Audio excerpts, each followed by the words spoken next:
Hi friends, welcome to Story Time. I'm in the library today and I'm going to be reading you two short stories from this book. It's called Sam and Charlie and Sam too, because there's three different characters named Sam, Charlie, and Sam. And we're going to read two different short stories from this book. And I want you to see if you can figure out what Sam learns in the two stories. So the first one is called The New Neighbors. A new family moved in next door. Sam, I hear, watched from his treehouse. Well, maybe watched wasn't the right word, but he listened carefully.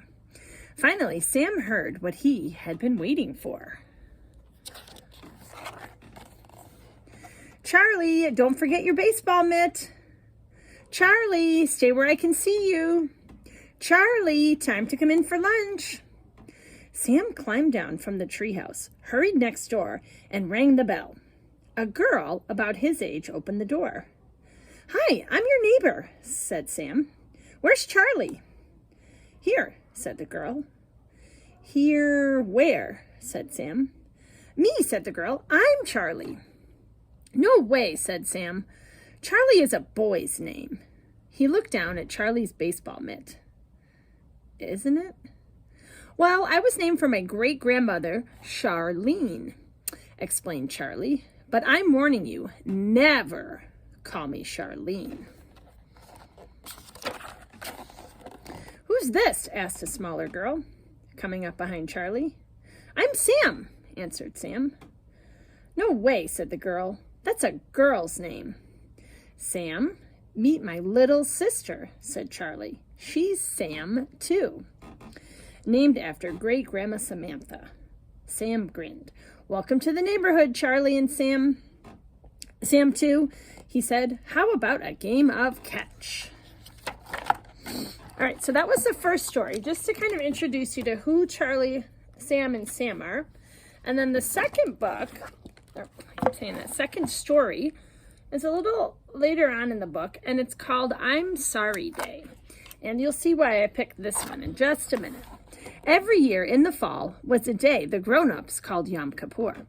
Sam called it I'm Sorry Day because that's what you were supposed to say to everyone.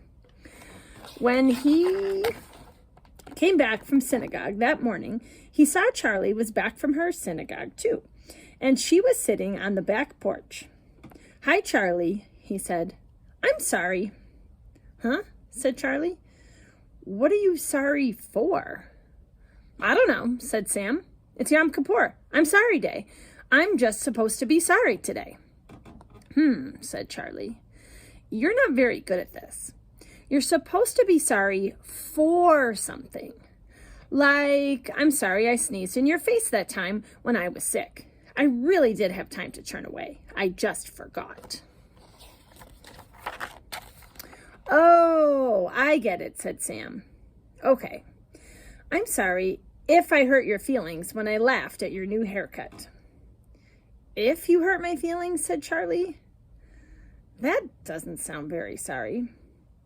Oh, when I hurt your feelings, said Sam. That's better, said Charlie. But that was an awful haircut, she giggled. It sure was, agreed Sam. Hee hee hee hee hee. Ha ha ha.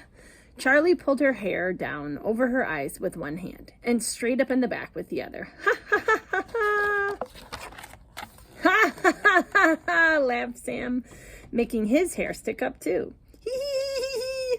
He fell on the floor, holding his stomach and laughing himself silly. Ha ha ha ha, laughed Charlie, rolling on the floor. Stop making me laugh.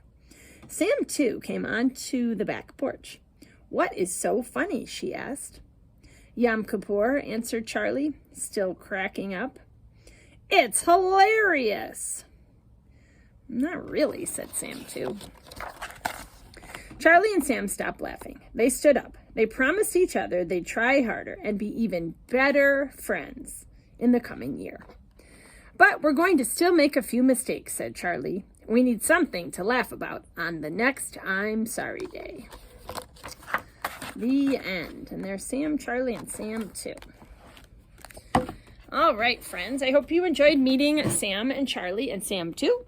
And maybe in the comments today, you can tell me something that Sam learned about Yom Kippur in that last book. All right. Bye, friends. We'll see you next week.